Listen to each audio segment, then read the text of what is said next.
Hello guys, welcome back to our channel.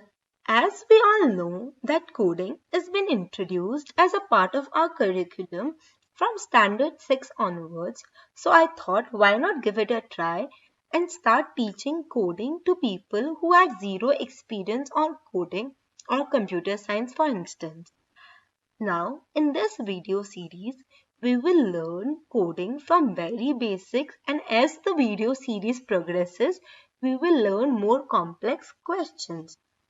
So, let's not waste any time and learn what do you exactly mean by coding.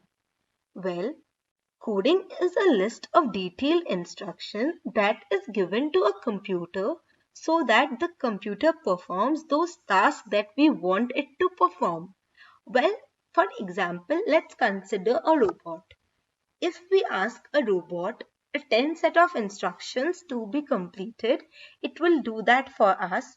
In a similar fashion, you can ask the computer to do those tasks for you.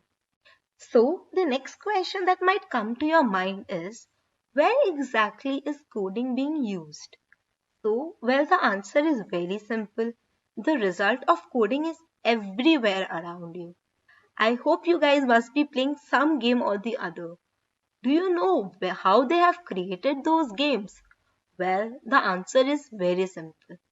They have created those games by coding. Another question would be, why should children learn how to code? Well, as we go to school to learn different languages like Spanish, French, English or Hindi for instance, in a similar way, coding is also a type of language, but it is the language of the computer. The computer doesn't understand how we speak normally. So, for us to make the computer understand, we take the help of coding. Also, it is very important for everyone, especially children, to know how the technology around them is evolving and to keep up with the current trends.